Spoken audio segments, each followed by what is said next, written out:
down to business.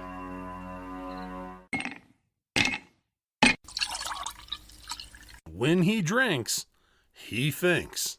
That's the nectar of the gods, baby. Hello, everyone, and welcome to the #1 liquid-fueled, liquid-lubricated show on the interwebs. This is the Whiskey Musings Broadcast. And unfortunately, I'm trying to find the Rumble settings, and for some strange reason, it is not working over on Rumble. At least I can't see anybody. I don't see any rants or anything on that of that nature. I may have to, something is going on obviously with the server, because the server itself, or the Rumble side of it. So the Rumble side apparently is having some problems.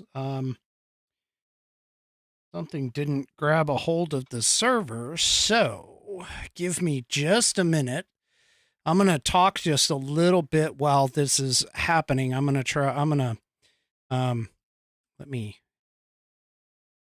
Okay, cancel. It's saying, let's see. No, it's saying that it's live right now. Let me see if I can open a link in a new tab. Yeah, it keeps saying that the server, the Rumble server, is not grabbing, or it has something to do with the Rumble server. I don't know what it is. So I'm going to keep streaming, hopefully, on these other ones, but I'm going to end the live stream on that and set up a new one. I'm going to take a minute to do that. And, obviously, because of the fact that Rumble is my primary place that I want to go to, I want to make sure that those folks can actually get in. So, for whatever reason, something happened. And give me just a second here. Oh, wonderful. Wonderful stuff. A lot of things have have occurred. I got to get my description here. Hold on. A lot of things have occurred this week, and I want to make sure to cover a lot of those. Go ahead and do so. Yeah, this is how things happen. So right now, I'm going to do that. I have to generate a new key every single time this happens. I don't know what happened. I don't know if it didn't get the video or what. I'm working on it, folks. I'm working on getting the Rumble up, okay? So just give me just a second. As soon as I can get Rumble up, then everybody will be happy. I see folks popping in on the Facebook side, and I appreciate that. Just give me just a second. I've got to. It's obviously having challenges here, and well, that's interesting. I don't know what the heck happened there, but let's get the streamer. The streamer configuration to make sure that I get this going.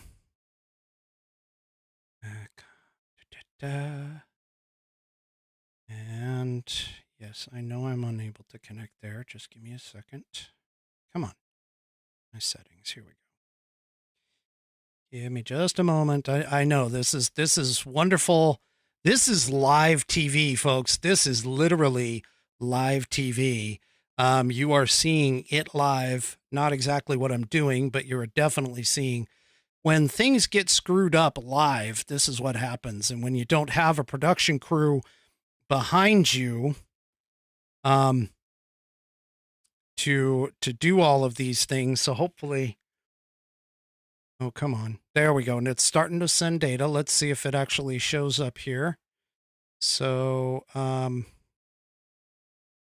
view the live stream.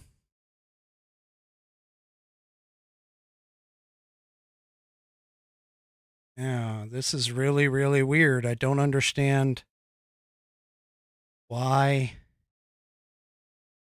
this is not functional. Rumble's having issues.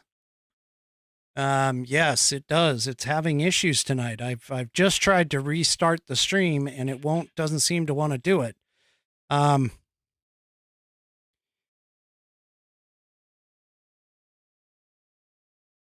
Trying to send data and it's not allowing me to. Okay, so folks, I've done everything that I can. Apparently this is a big problem because the server itself is having troubles grabbing things. So hold on, I'm going to keep transmitting, but I got to put this in. Let's see, Rumble having issues. By YouTube.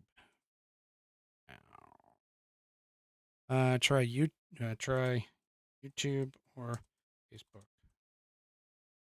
Let's see if that hopefully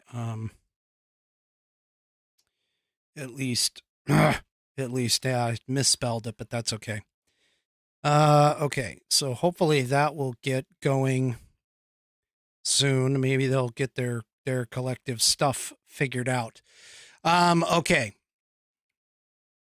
Yeah. They just, for whatever reason, it just seems like it's not functional. So I know the chat, the chat itself is not functional either. I'm not seeing anybody in the chat on Rumble, for now. So I don't know if this is let me just see if this gives me, this just takes me right back to the same spot. So I am going to press on and hopefully this will resolve itself, in the short term. So, all right. So tonight, first of all, tonight, take a look at my background. It is, let me get out of the way.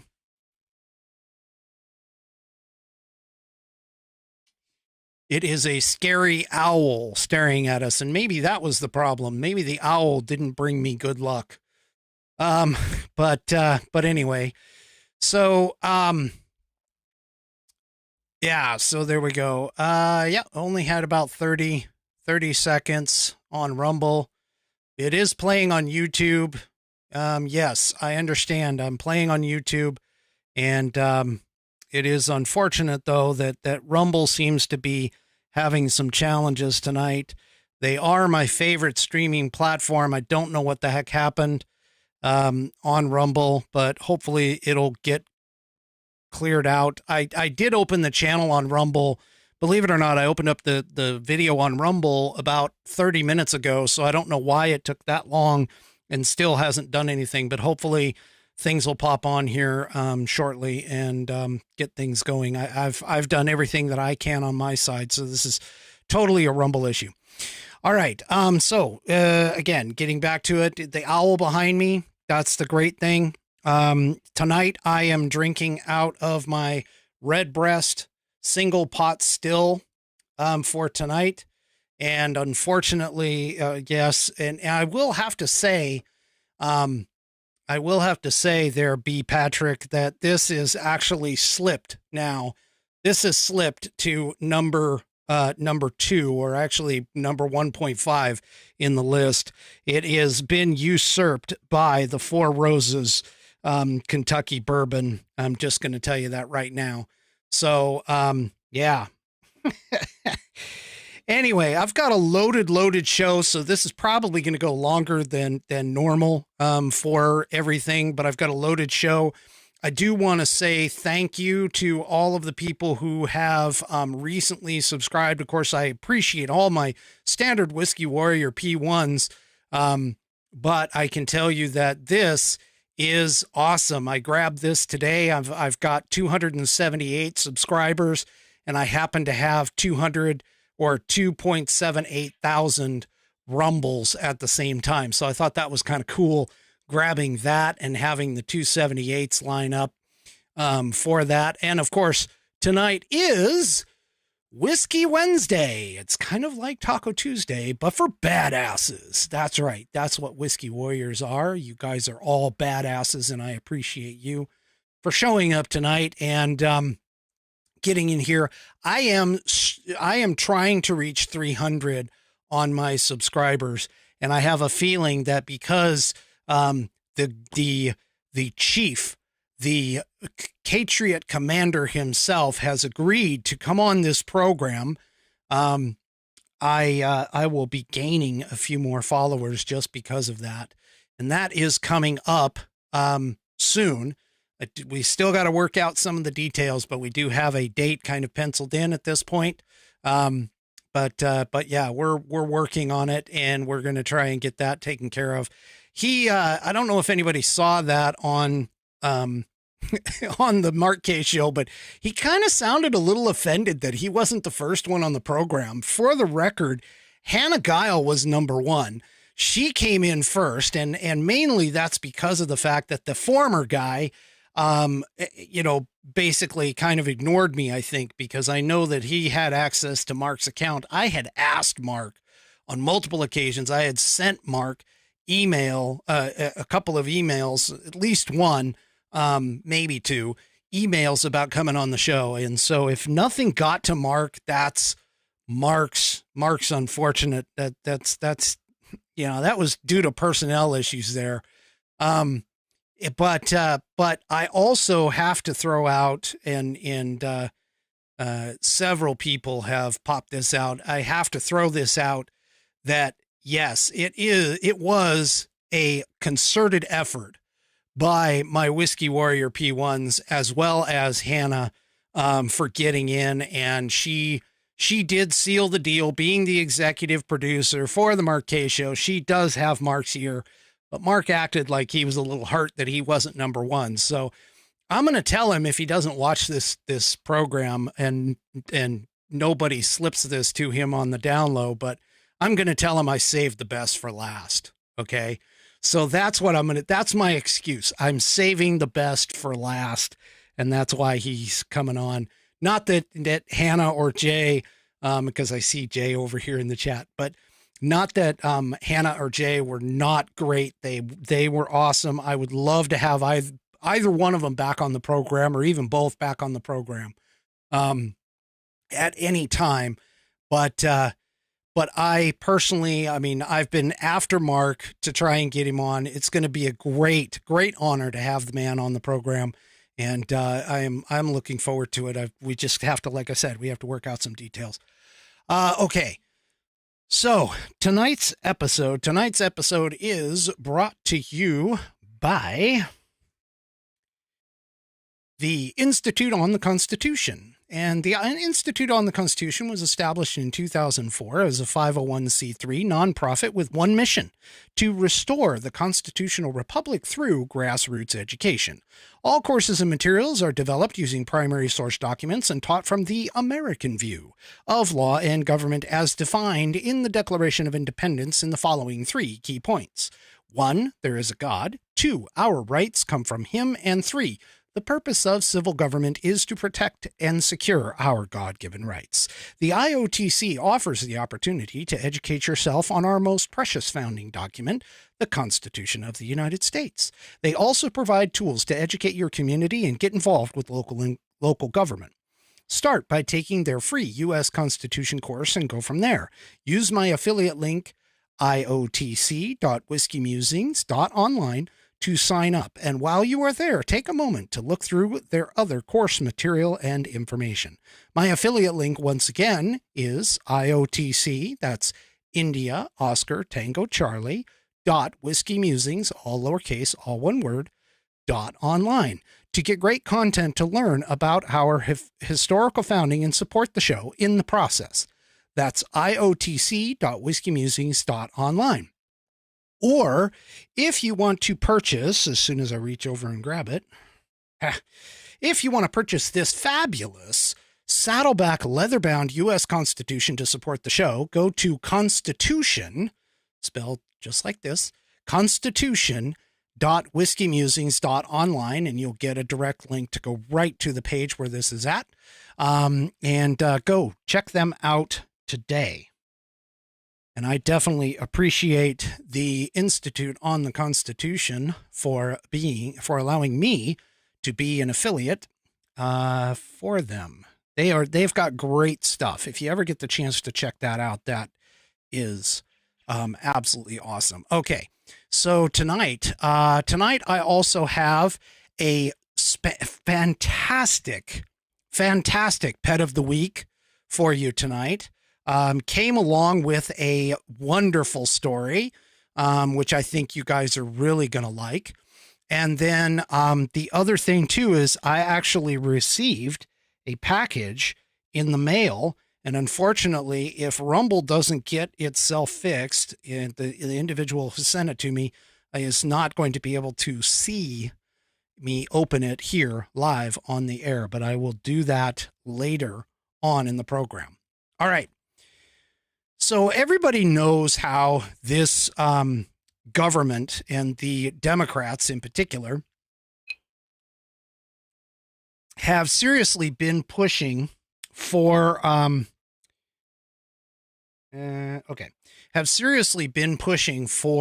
things like, you know, your gender is just transitory. It can be whatever the hell you want it to be.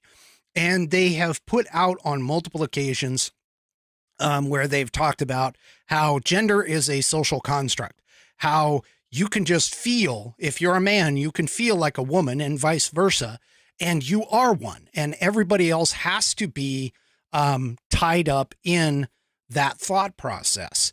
And yes, as the wonderful Jay from the Mark K Show popped up and says, they, them, please. You're right.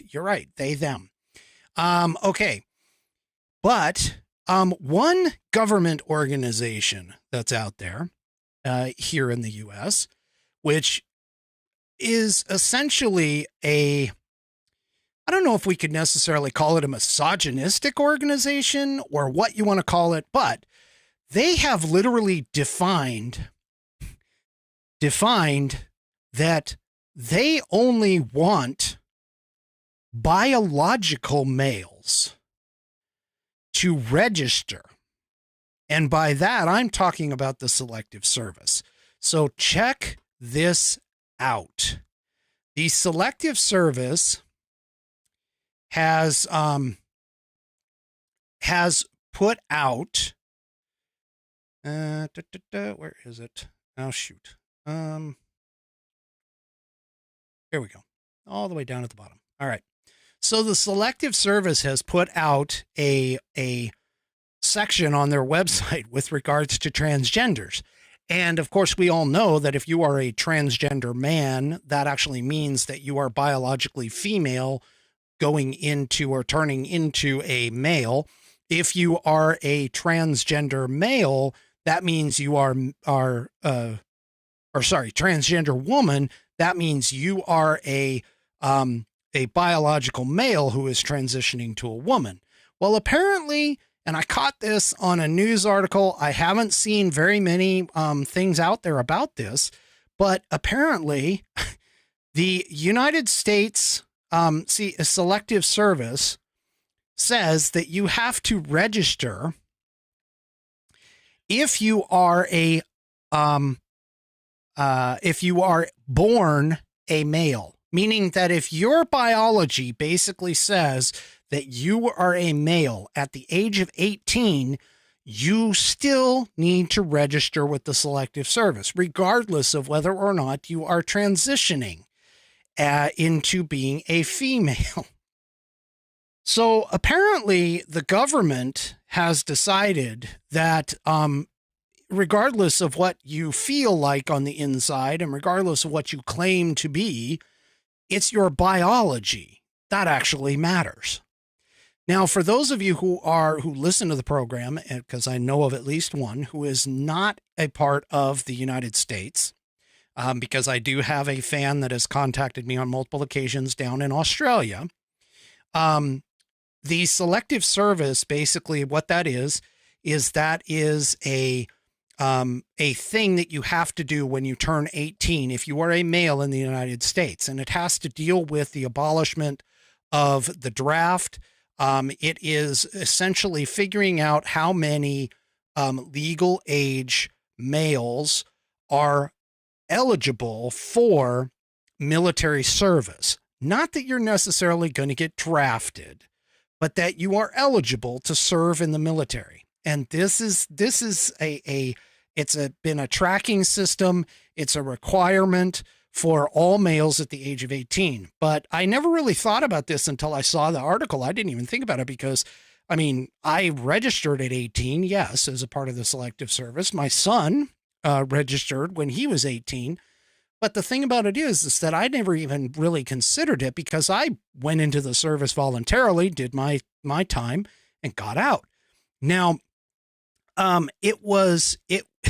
it's hilarious in terms of the idea that apparently if you are biologically male, they don't care what part of the transition you're in.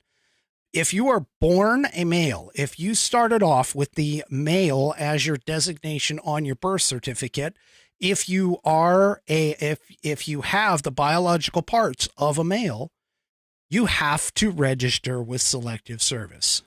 Period. There is no ifs, ands, or buts getting around it. And so how is it that the government can push for this whole idea and understanding that genders are a social construct and are essentially made up at any given point in time in your life, and you end up with having to register for the Selective Service? I just find that fascinating. And of course, the whole idea here is to make sure that you have fighting males to be able to go into the service and see how many you have in case they actually had to do a draft, which unfortunately might come up to that point. But I wanted to bring that to your attention. Now, Mark K got dropped off of YouTube, got booted, banned, whatever. I'm sure I'm on my way, which unfortunately in this particular case, because of the fact that Rumble is not functional at the moment, this is sort of disappointing. But that being said,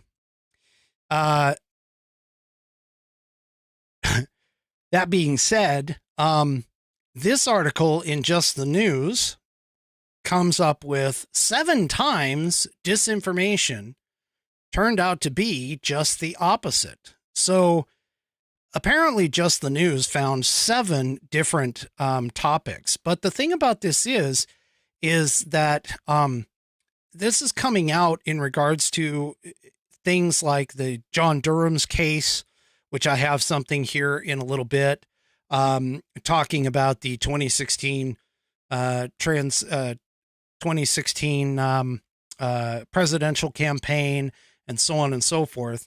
So, Fusion GPS doing their thing. Like I said, I've got something on that. But the first item, the number one item, is, of course, Hunter Biden's laptop. Now, I have said this before, and I'm going to keep saying it because of the fact that I believe it is entirely true, regardless of whether or not there was actual fraud in the elections process. The idea that they suppressed, that big tech and the government suppressed the Hunter Biden laptop story, was enough to change the outcome of the election. I believe that, and that's probably going to get me kicked off YouTube once they figure it out. But there's just no other way. There's no other way to really talk about this. There's no other way to really call this out.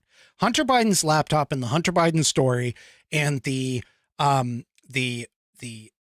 pay to play or pay for influence, the influence peddling schemes and all of the foreign involvements and everything else that's been discovered off of this laptop goes directly to whether or not Joe Biden has possibly been compromised by foreign entities.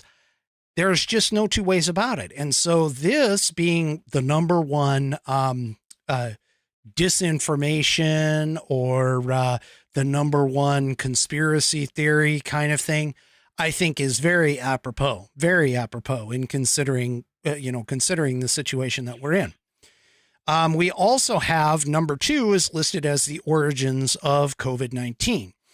Now, early on when we were talking about the Wuhan lab and where it came out, a lot of people argued over the fact that COVID-19, whether it came from this wet market, came from, bat soup or whatever, a lot of people who weren't falling for that story brought up the idea that, hey, this is a lab, it deals with viruses, they had an accident or something happened, and this is where it came from. And that apparently has been proven to be much more plausible than the whole idea of it being just naturally forming in bats. Dan Bongino and several other people have been following this, laid out the case, I think, very nicely. I followed along with them. I laid out the case very nicely with their clues and everything else. And I believe without a shadow of a doubt that this thing came from the Wuhan lab. The third one is COVID-19 vaccines as a panacea. And basically this right here, questioning the efficacy of the vaccine, questioning its capabilities. We actually had something break here recently. Rob Roos, R-O-O-S, Rob Roos. Rob is a person who is on the European, what does he call it? I think it's the European Parliament. He's a representative there. And he asked a Pfizer director. Now get this. The director that he asked was there because of the fact that the CEO was not able to attend. And I saw some interesting marks saying that he was not able to attend due to COVID, which was funny. But Rob Roos basically said and asked the person point blank whether or not the vaccine was ever tested to ensure that it would stop transmissions. And the answer that this person gave was just amazing. If you have not seen this video, okay, you can grab it out of the show notes and you can get it, get the link out and you can play this video. I'm not going to play it for you right now, but you can play this video. And, Dan Bongino kind of covered this too. But the thing about it is that what I don't understand, or actually what's going to be occurring, I think, in the very near future is you're going to see a whole bunch of lawsuits when this video goes out and gets 100% coverage. You're going to see a bunch of lawsuits come out, which essentially was one of the times that I actually got one of my videos taken down was because of the fact that I basically said that I talked about lawsuits, that the potential of lawsuits for this thing was incredible. And the reason being is because of the fact that Pfizer and Moderna did not have the opportunity. Now, whether or not they did it on their own or whether or not it was pressure from the government to get something out, but they did not have the opportunity to fully test these things to the point of the safety and everything else that was here. It was all questionable. And so, and by the way, I just want to let you know, I'm just going to check. Yes. If you are on one of my other platforms and you would prefer to go over to Rumble, it looks like Rumble is working now. It took a while for everything to catch up, but it looks like Rumble is working now. So if you wanted to hop on over to Rumble, you can go ahead and do that. I'm looking at the live video feed right at this moment. So go ahead and jump on over there if you're so inclined, if you don't like where you're at in particular. So there might be some people who normally go to Rumble. They may not be online, but at least Rumble is apparently up and functional. So if somebody goes over there, do me a favor, hop on over and let me know just by saying hello in the chat, if you can, that Rumble appears to be working. At least it is for me. So you can hop on over there if you'd like. All right. Now to get back to this. So the Pfizer executive basically admitted that they never tested it for transmission. Now, you know, a lot of people would look at that and they would think, oh my gosh, you know, that just killed everything. That just killed the, you know, the whole reason for the virus, for the vaccine. That just killed everything for the vaccine. And realistically, you'd be right. Because if you remember and recall, everybody was saying, get vaxxed and wear your mask in order to protect everybody else. That's what you had to do, was get vaxxed and be masked in order to protect others. And a lot of people lost their jobs because they said they did not want to get vaccinated. And the military even basically kicked people out, even though they had religious exemptions for it. Oh, I'm being told that it's not working. Give me just a second. Let me post this in the chats here. Let's see if I can do it across all platforms.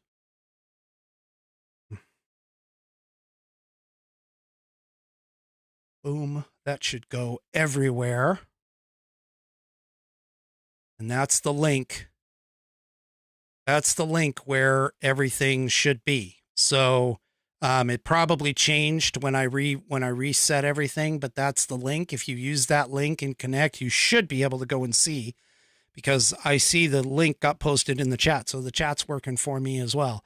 So give that a try and let me know if you get on over there for that. And I'll just refresh just to be on the safe side. Yeah, it looks like it's working for me. So hopefully this link will actually get you there. But anyway, all right. Okay. So if you can't get over to Rumble, that's fine. Stay where you're at. Stay where you're at. You know, obviously stay where things are functional. I see the numbers kind of popping up, but oh, here we go. All right. So we've got Outlaw Dogs is in. Outlaw Dogs made it, and so did Amy Jean Viner. She made it. So apparently it is working. Maybe you just have to refresh and hit that link there, and you guys can get on over to Rumble. Of course, the favorite free speech alternative to YouTube. That is the place to be. Okay. So lots of interruptions here. I'm trying to get this done. So, okay. So anyway, the point being is that apparently now we're getting more and more information coming out about the Pfizer vaccine in particular, the Moderna vaccines, and that kind of stuff. So we've got a whole bunch of things that are coming out about this now. But I highly encourage you to go and listen to this video, watch this video. It is incredible. To even think that this high-ranking individual, I think she's like a senior vice president or executive vice president, something like that, who basically says that they never touched or tested the vaccine. So go ahead and take a look at that. And yeah, so there's that. Now, the next thing is on the list of things that have been covered up is Pelosi's January 6th role and calling in the National Guard. Now, something that's kind of interesting about this January 6th thing is that I saw an article. I didn't put it in the show notes, but I saw an article. A-Dig is having some problems, guys. She's given up. She's given up on Rumble. But anyway, so one of the things that I did see was that there was an FBI person being deposed, and that FBI person said that the Oath Keepers, there was no evidence whatsoever that the Oath Keepers were planning and had a coordinated plan to do any kind of damage on that day. So anyway, it looks like, hey, all of you that are over on Facebook and stuff, let me see if I can post this again. It looks like if you use this link that I just posted, for those of you that are there,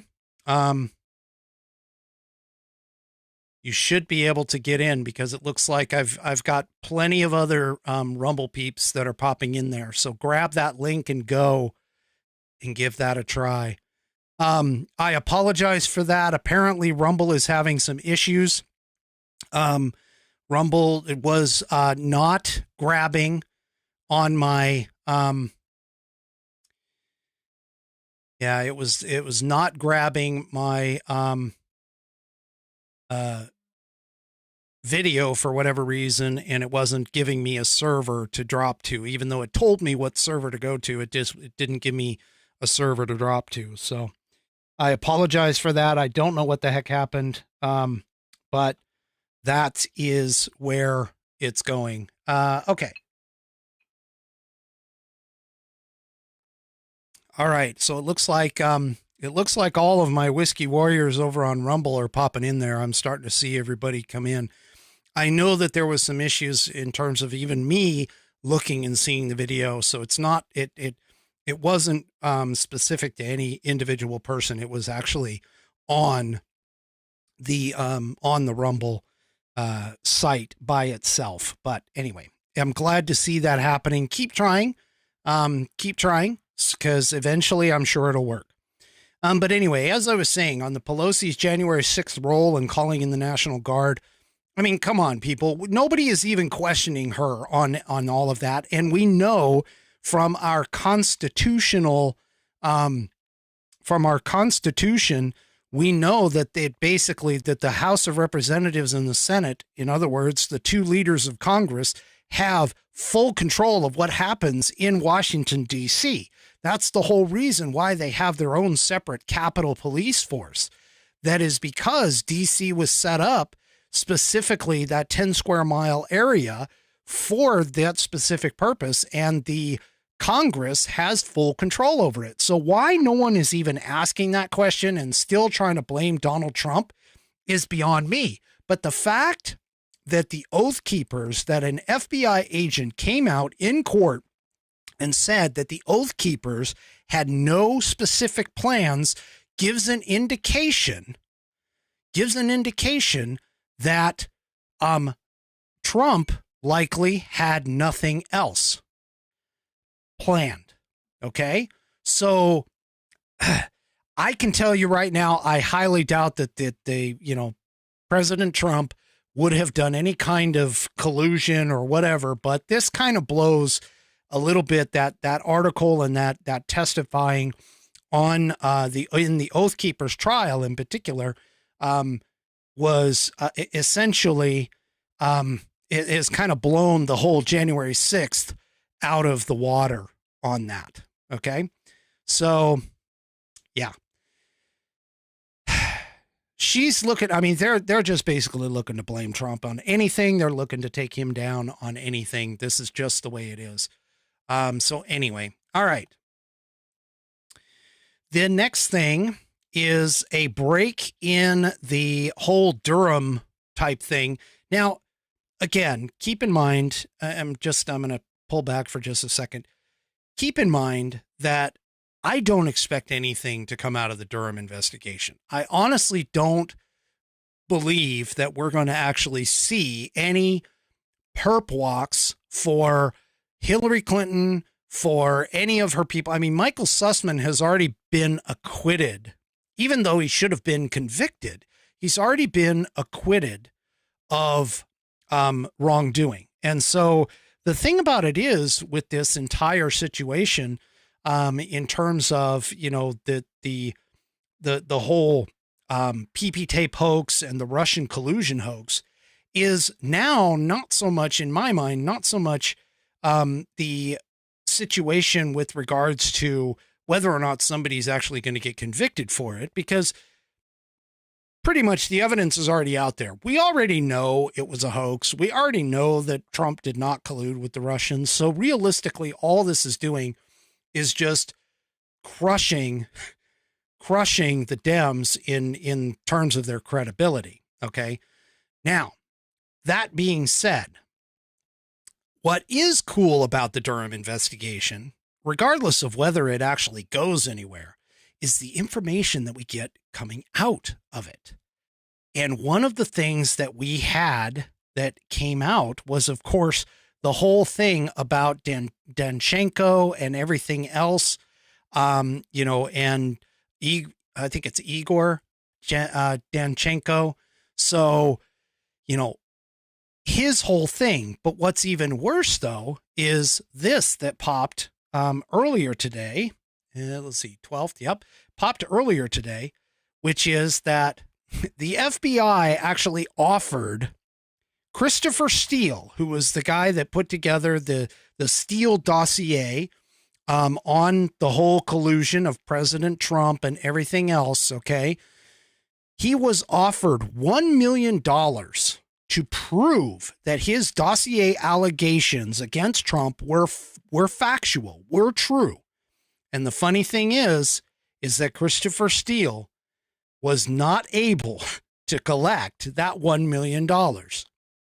So this further points out that this was completely fake, a complete hoax, a complete lie. And here they are trying to say, and again, this also goes to the credibility of the FBI, by the way, because the FBI was saying, hey, if you can prove it, we'll give you money. They were looking at a person and they were trying to tie a crime to a person, just like they're doing with Mar-a-Lago, just like they're doing with the Presidential Records Act, which, by the way, is an administrative statute, not a criminal one.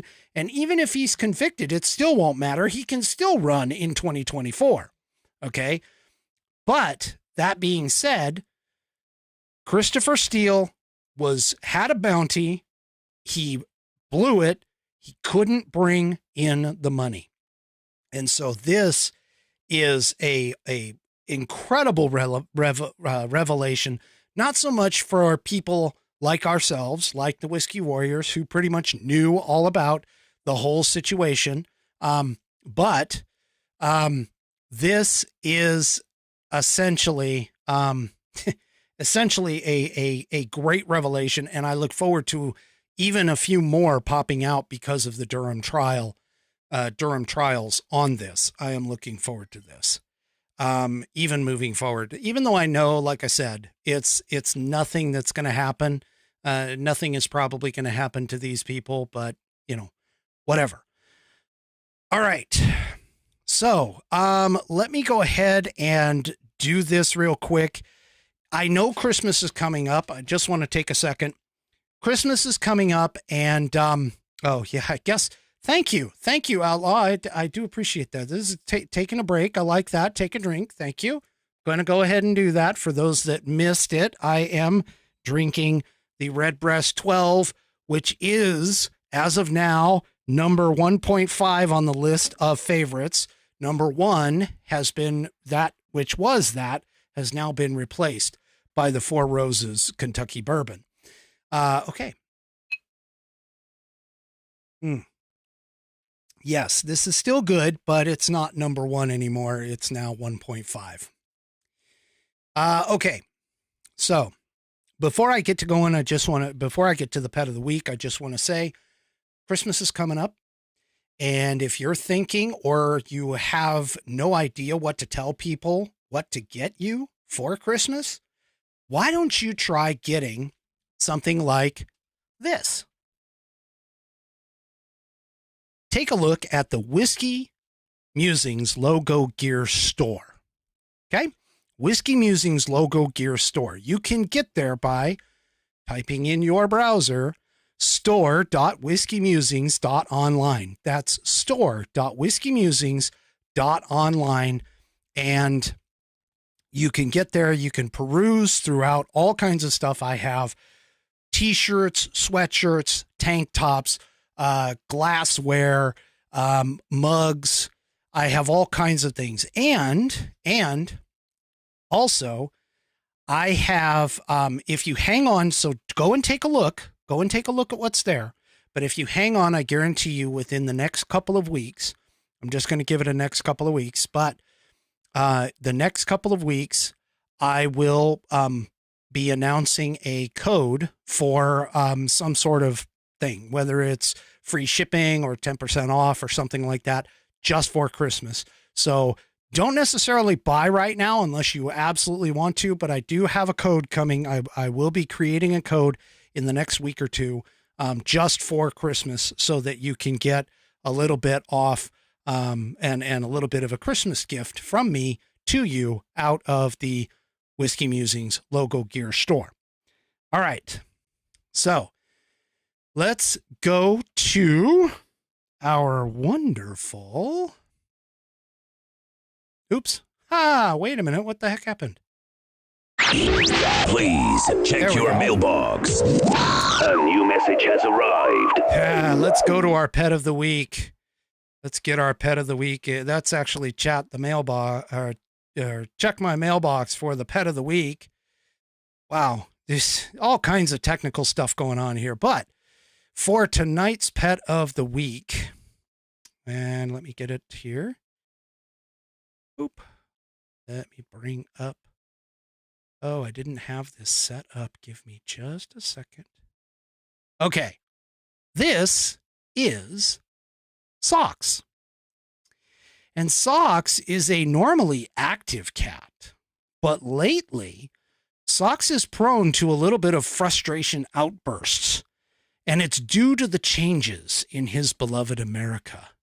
You can take a look here on the what would be the right side by his head. You'll see a little bit of a screen door that he decided to destroy, and because of his frustration as to what's going on in America today. And but Socks is a little kind of melancholy, let's say. See, he used to love chasing birds, but sadly he's kind of lost interest due to the fact that their tweets are not, quote, nice. And are nice and not mean. So he's a little melancholy over the fact that the bird's tweets are just, they're nice and they're not mean. Okay. But he also thinks about his next meal. And because of inflation brought on by this administration, Socks often wonders if and when he will get his next meal. And when sleeping, Socks dreams of a midterm election blowout and hopefully changes in our economic structure, in all of our things that we have going on in today's world. And when he wakes up from these wonderful dreams, he longs for the next presidential election of his president, Donald John Trump. And that in 2024, I forgot to throw that out. He longs for the next presidential election of Trump in 2024. So apparently Socks is a Trump supporter and a Trump fan, and he is not too happy about the Biden administration. I want to thank Daybreak 3 for submitting these wonderful pictures and also actually giving me the majority of that little story. I embellished a little bit. I'm going to take a little credit for that. I embellished a little bit, but that story all came from Daybreak 3. She submitted him. If you remember a few episodes ago, she had a photo of him laying in front of the dryer, but she decided to go ahead and get better pictures of Socks. And so this is awesome. Oh, Day, no, don't tell me that. Oh, Day is saying that it froze on her. Oh, that is so sad. Oh, goodness. I may have to actually go and like break it up, give you a little cut and send it to you. I may do that for you. I'm sorry, Day, but I might do that for you and go ahead and get that for you and send that over to you.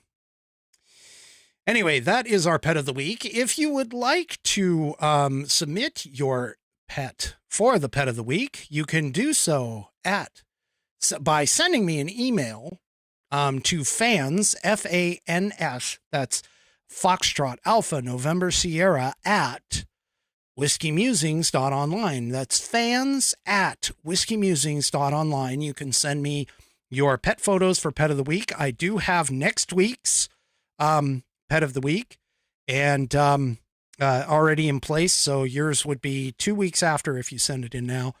And don't worry, Day, I will send you the full cut. I will give you the download and everything. I will send you the full cut for that because you just cannot miss it. I'm sorry. I'm going to do that. I would take care of it for you. But also on the questions for whiskey, I don't believe that I have a question for this Saturday. So do me a favor, send me to the same email, send me a question for whiskey so that I have something for that. Otherwise, we'll skip it for the week or whatever and go on to the next one. All right. Moving on to my next big story. So Biden apparently has decided to go on a bit of a tour, and the tour that he has decided to take is bringing it into, he's actually going to visit some normally staunch blue states. Now, you have to ask yourself this question. Why would he be going to normal blue places? Why would he be doing that?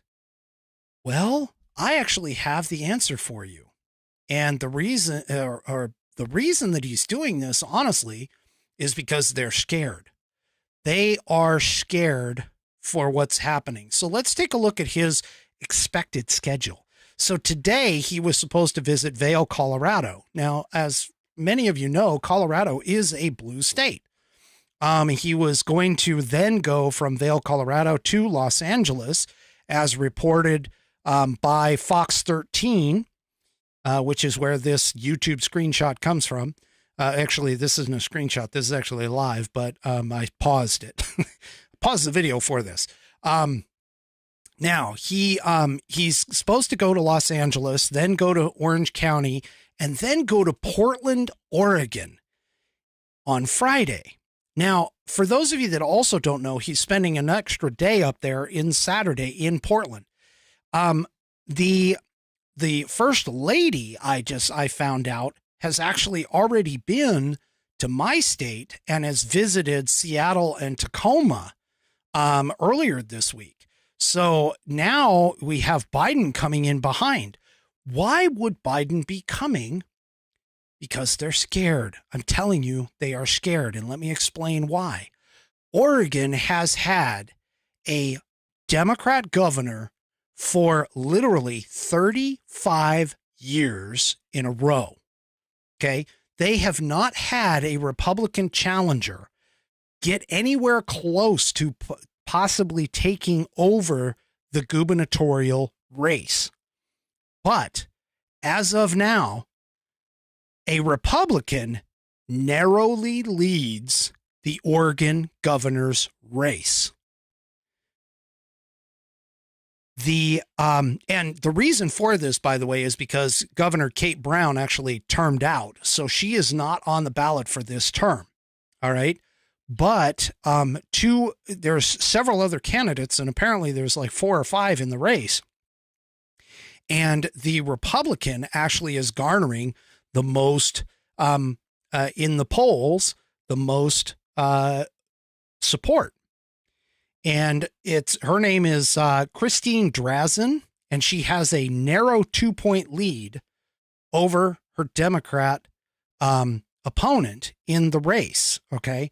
So the poll found that 36% of respondents actually backed Drazen, who was the former minority leader in the state's House of Representatives, while 34% support the Democrat Tina Kotek, the former state House Speaker. Now, why, you would think 2-point lead, that's probably within the margin of error. Why are they freaking about this? Because, as I told you, the gubernatorial position and the state of Oregon has been solidly blue for many, many, many years. And now we have the possibility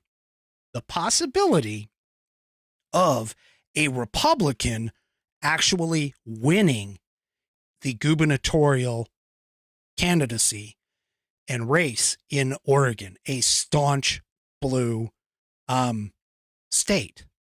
Now, this isn't the only possible upset, by the way.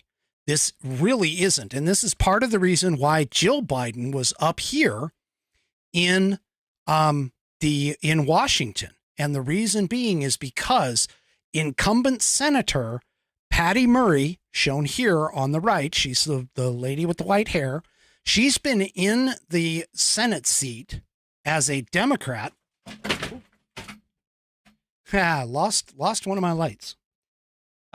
She has been, give me just a second.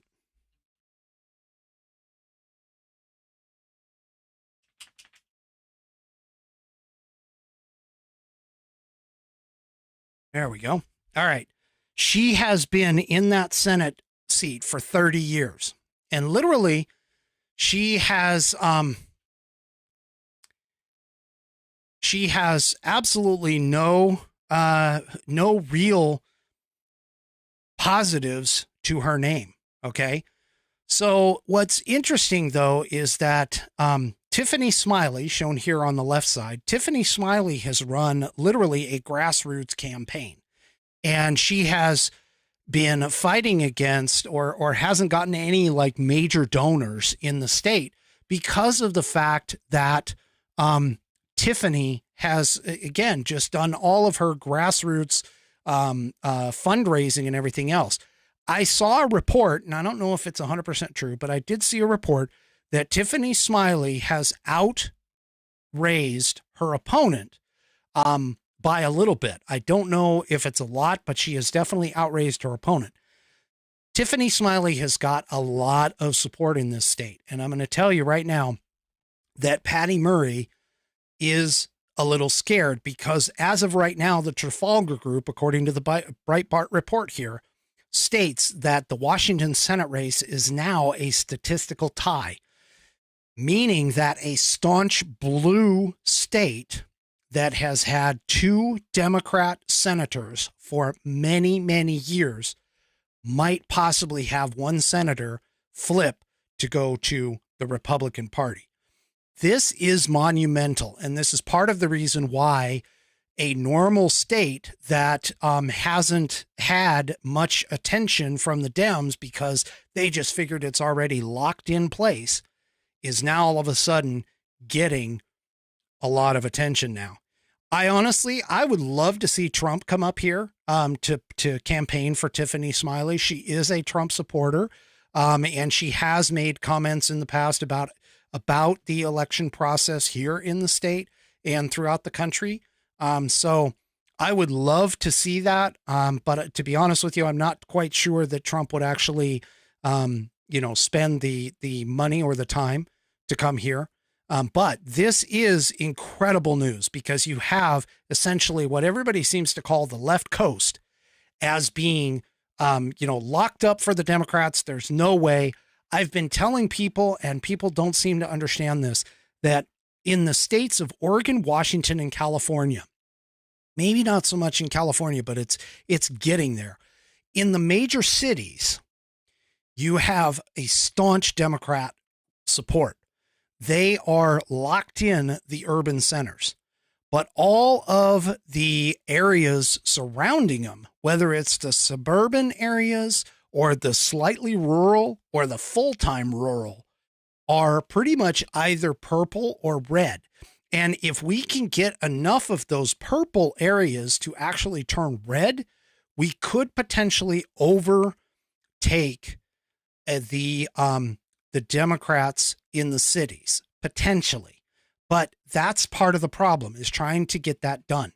And right now, I'm going to tell you, with the way the Democrats are going, there's a lot of midstream who would normally vote Democrat, like Tulsi Gabbard as an example, who would normally support Democrats, and they are moving more toward what would be considered the right. But make no mistake, this is not that they're changing their philosophy. It's just the fact that the leftists have taken the Democrat Party and pulled it extreme left and have left a lot of people in the middle who normally would vote Democrat sliding over toward more of the conservative side. And so this is big news. This is huge news. I am excited for it. I honestly can't wait to vote for Tiffany Smiley and get rid of the 30 years of ineffectual leadership, not even much of a leadership, of Patty Murray. She just needs to retire. She needs to go into historical obscurity. And I honestly cannot wait for that to happen and for her to have that go. All right. Now, the other thing that the Democrats are doing, that a lot of Democrats are doing, Patty Murray included, okay, Patty Murray included, is they are totally banking on this idea of abortion. They 100% believe that abortion is a top level kitchen table issue for most Americans. What they don't seem to understand is there are a couple of things that usurp that. Things like inflation, things like immigration, things like being able to pay your bills, the fact that you don't have the same amount of money that you did last year or the year before due to the fact that inflation has risen and the prices of all of these things has gone up, is causing a bit of a problem. Now, what's funny about this is I don't agree with Bernie Sanders very often. I really don't. But if the Democrats, and I hate to say this, but if the Democrats have any hope of winning anything substantial in the next couple of years, especially in the midterms, they have got to get off this idea that abortion is a big, huge issue for people. Bernie Sanders states right here, he urges Democrats to focus on more than just abortion in the midterm elections. And as of right now, if you look at all social media, that's all they seem to be talking about is abortion, abortion, abortion. The Republicans are going to take abortion away.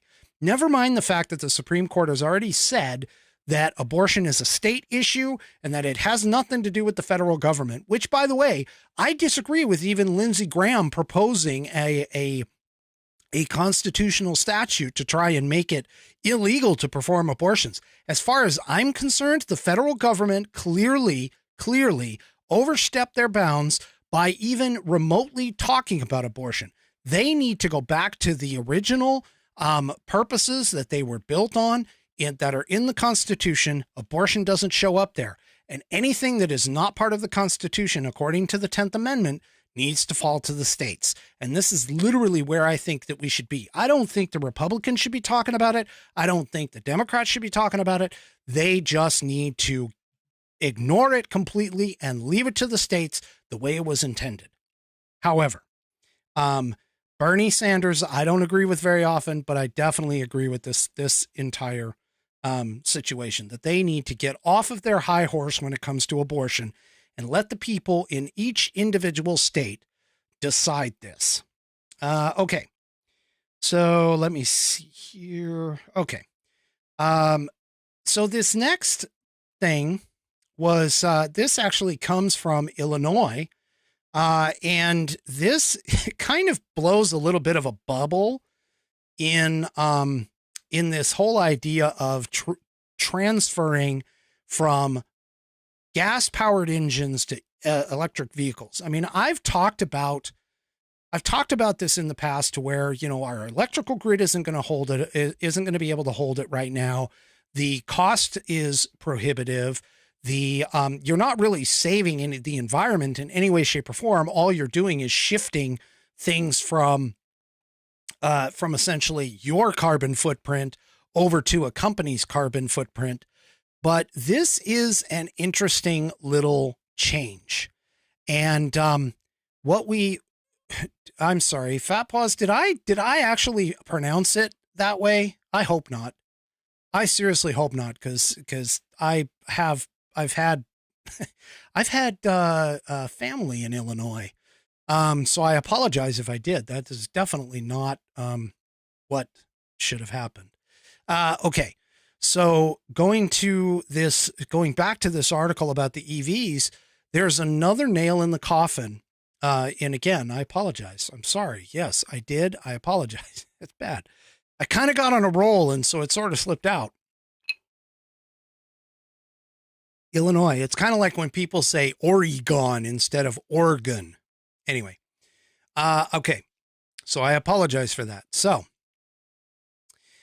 now, where was I? Oh, yes, the EV. So the electric vehicle, apparently a energy analyst in Illinois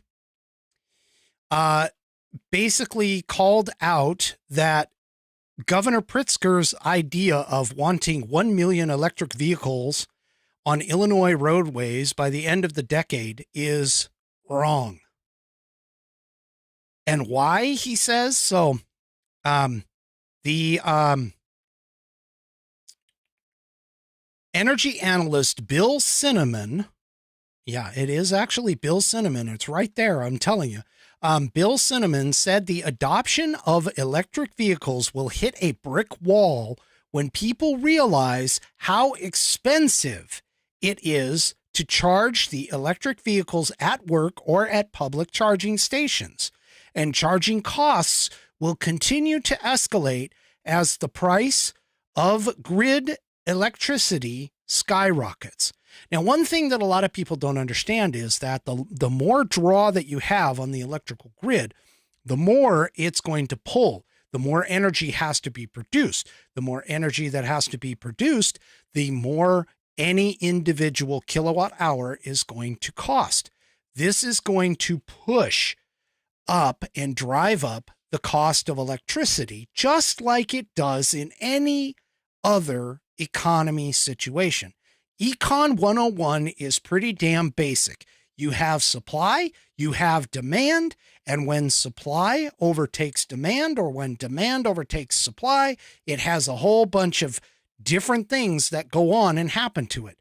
In this particular case, demand is going to go up, supply, unfortunately, is going to go down, and therefore, you're going to see a larger spike in prices per each unit. This is brilliant. I have yet to see anybody sit and talk about this. This is awesome that this guy actually went through and did the analysis. He basically said, and I quote, that if we trade gas stations for utility-based EV charging during the day, our cost to drive the car and fuel up those cars is going to cost even more than gas at $3.50 per gallon. Now think about that for a minute, because I seem to recall our energy secretary saying that, you're going to be driving by gas stations and it's not going to cost you a thing. You know, this is nuts. I'm sorry. And I know that my Governor Inslee here in the state of Washington jumped on the whole bandwagon with Governor Governor Newsom down in California, with this whole idea of wanting to switch over to electric vehicles. This is totally asinine. We do not have the infrastructure for it. And although they might be great in terms of the idea of not producing carbon emissions, they produce heavy lead metals that cannot be recycled. They have all kinds of failure things that go along with it. I mean, just look at Florida. Florida had electric vehicles catching on fire because of saltwater intrusion due to a hurricane. How in the heck is anybody going to be able to be out on a highway and have any kind of sense of security when it comes to our winter's here. I mean, you won't be able to keep warm if that battery dies. There is no other energy for that car. At least with a hybrid, I can sort of understand with a hybrid, because I drive a hybrid, or I own a hybrid, I should say. I don't drive very much, but I own a hybrid. So I totally get that. But you also have things like the rolling blackouts in California. They can't even keep their grid up, for just regular things. And if you'll notice, the last time they had this heat wave, they kept telling everybody, hey, don't charge your EV at night, because the sun would go down, the solar panels would stop producing electricity, and all of a sudden they would end up in an electricity shortage. And so this is a huge, huge hole in their thought processes. And these people who are advocating for all of this without having solutions for these things, including Biden, Inslee, Newsom, whoever, are AOC, they are, it is completely screwed up, These people do not have a rational thought in their heads with regards to this whole thing. All right. Let me do a time check. Okay. I've got a couple of things. And ironically, this, if you recall, I'm going to jump over another article that I was going to do. This one's actually more important because I see the Rumble chat is going cray cray. Yes, I said it. Cray cray on the weapons conversation.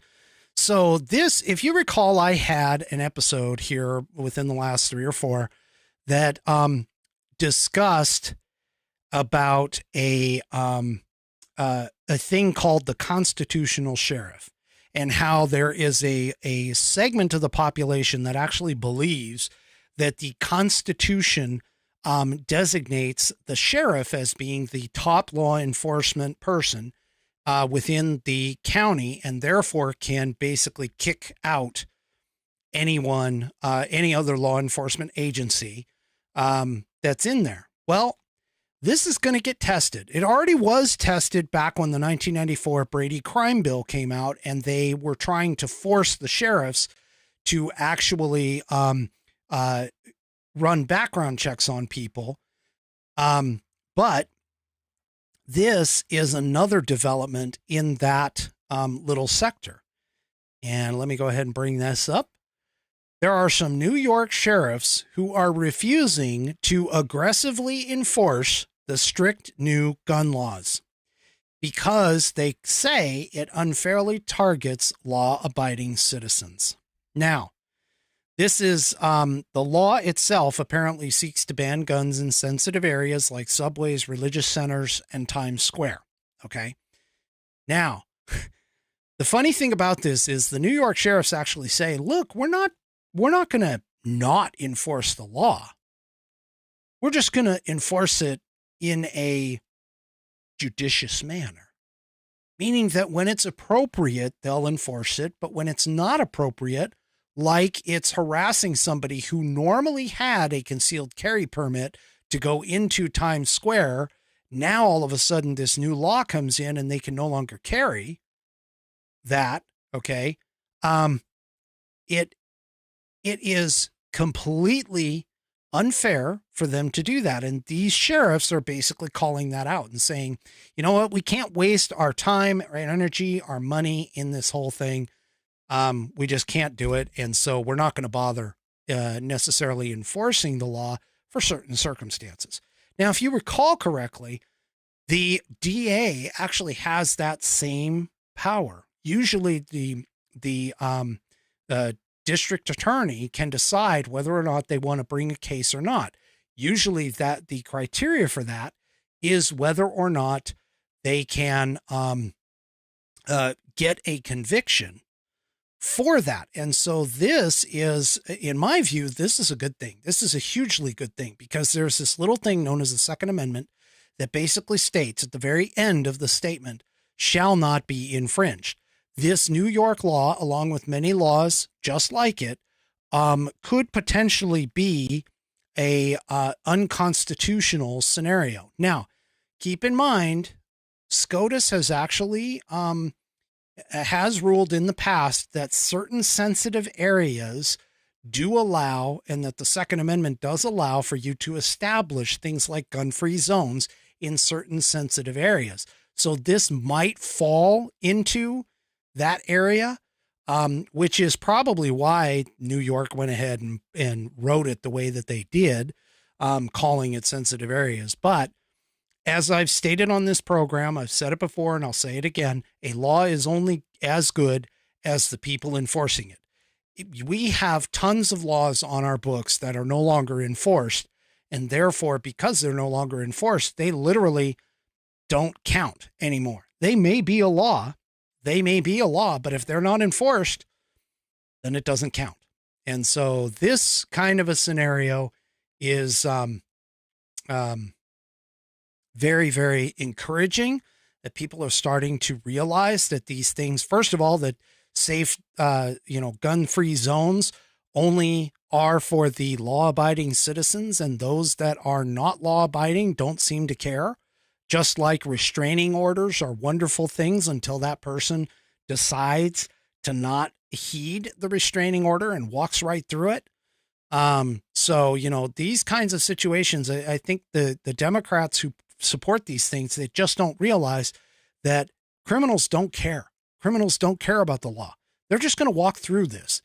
And the only way to stop a bad guy with a gun is to have a good guy who is good with a gun to be able to stop them. And that literally is the case. All right. Let me see. I'm just going to take a quick look here. Okay, so I'm not going to cover that one, but I will cover this article. If you're looking for missing articles or whatever, obviously everything is in the description of the videos, but this is important, I think, because it's going to affect supply chain issues across the country. So if you recall, a couple weeks ago, I talked about how there was a looming railroad strike, and the Biden administration came in. I don't think it was Biden directly, but the Biden administration came in and created a stopgap deal in order to try and avert a shutdown of the rails. And in this particular case, Biden's railway deal to avert the strike was spiked by the union. The Brotherhood of Maintenance of Way Employees Division of the Teamsters. Wow, that's a heck of a title. One of the nation's largest railroad unions rejected the deal on Monday, so that was Monday of this week, expressing discontent with the number of paid sick days. So Biden's wonderful deal that he put together to essentially avert a disaster, obviously did not pass muster by the union and has since failed. Now, we're going to have to keep an eye on this to kind of see what's going on. But the point here is that he obviously is not the deal maker for this.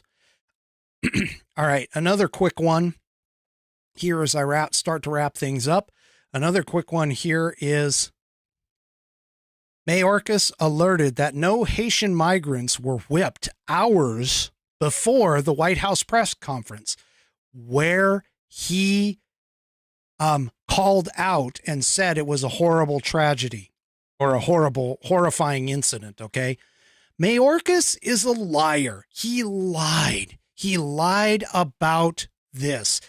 And I'm sorry, Outlaw Dogs, what pic are you talking about? Well, that's not it. She keeps saying, show the pic, show the pic, show the pic. What pic are you talking about?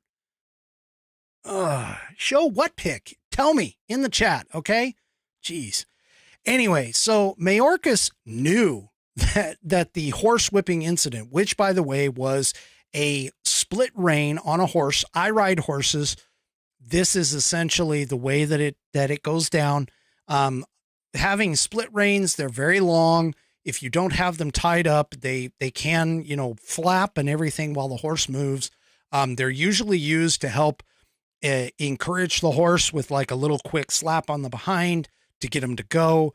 That kind of stuff. Oh, sorry. I just looked up in the chat. No, I am not showing that pic. Outlaw dogs. I'm sorry. I'm not showing you that. All right. Anyway, to get back to this. So Mayorkas, was alerted ahead of time before he even come out for the press conference and describing it as horrifying that, Mayorkas alerted that the migrants were not whipped, that it was a rein and not an actual leather whip for that. All right. Yeah, this is nuts. Okay. So that pretty much covers the show. So let me go ahead and, get to mail call. And for those of you that have not been part of the service, that was the actual bugle call for mail call. And mail call is a very exciting time when you're a service member, especially when you're in either basic training or boot camp, depending upon what you got going on. So it essentially is very exciting to get packages. I know I'm excited to get a package. I got a package because everybody likes to get packages. I mean, otherwise, Christmas would kind of lose its luster. All right. But, I received a package from a Whiskey Warrior. This thing is actually kind of huge. But I received a package this week, and it's from my Whiskey Warrior P1 follower, who I can give credit for helping me to pass and get the subscribers that I've got. He's been faithful to the core, I can tell you. And that is Buddy Weiser. Buddy sent me this package, and I need to open it now. I promised him I would open it on the show. And we'll see what's inside. I had to sign for it, by the way, just so you know. But let me go ahead and open it up here. Give me a second. Okay, we got... I got to open the door so the dog... Hang on.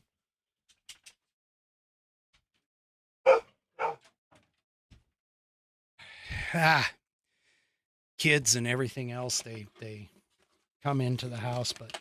Okay. Oh, goodness. Wow. Okay, so this is very, very well packed, I'm going to say. I'm going to put my knife away. But this is very well packed. And let's see what we got here. Pull this down. Oh my goodness. This is taking forever, but oh my gosh.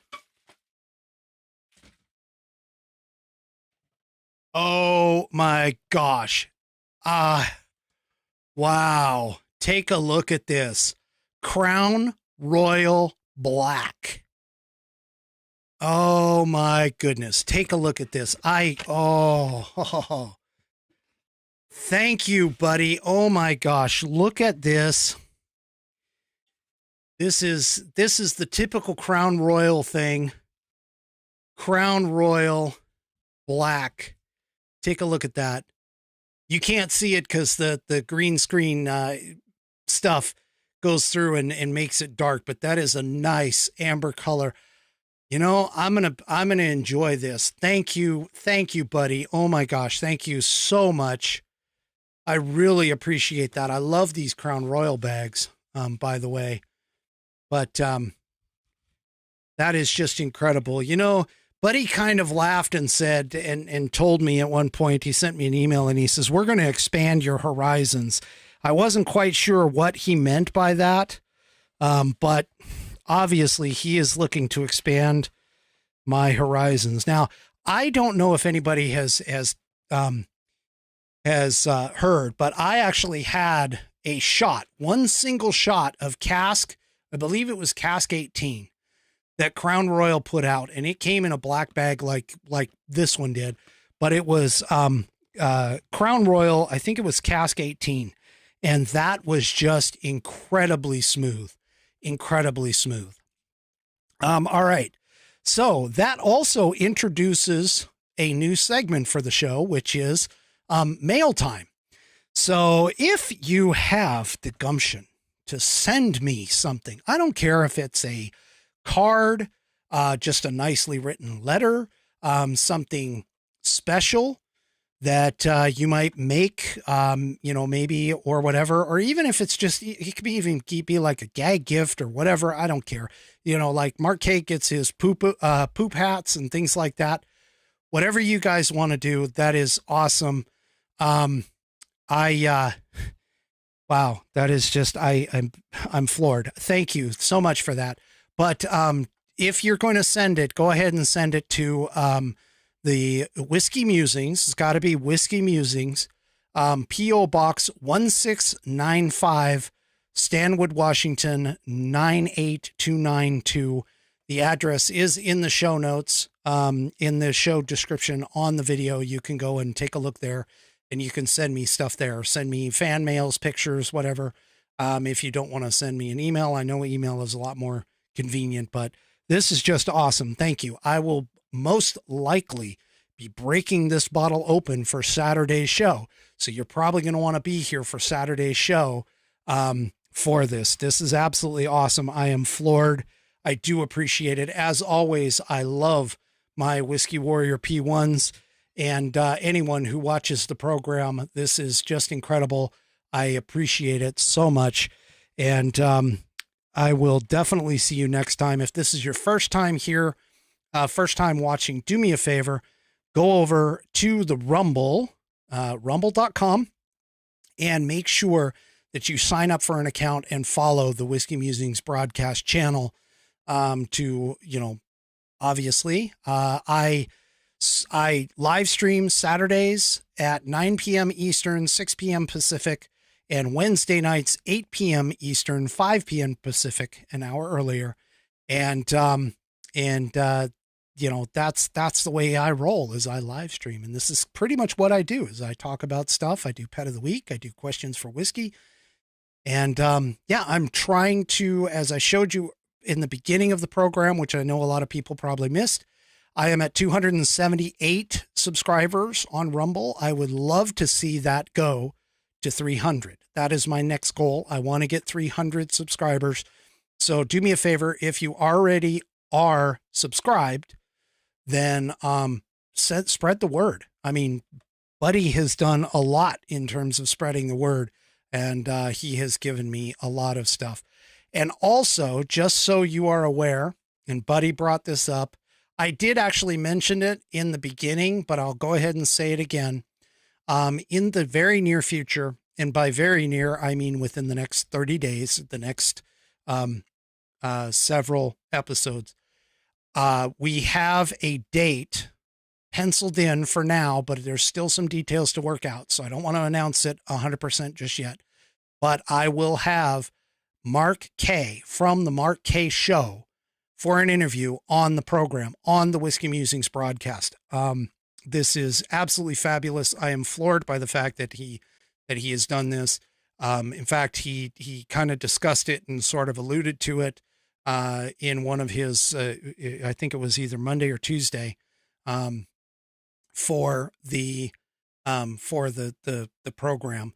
I've already had Hannah Guile and Jay Money Bowes on the program for interviews, and he is the pinnacle of that. So I hopefully, if everything goes right and we hit it on the date that he has agreed to, I will have the Mark K trifecta of interviews taken care of. Big thing for the for the Whiskey Musings broadcast. And And so I really appreciate all of my subscribers. I appreciate everybody. Sorry about the issues, the technical issues, but unfortunately it's not my fault. And it was something to deal with Rumble. So I'm glad that you were able to all come in and pick things up. And that ends it. That is my final Whiskey Musings thought of the night. And I will see you next time, Saturday night, on the Whiskey Musings broadcast. Good night, everybody.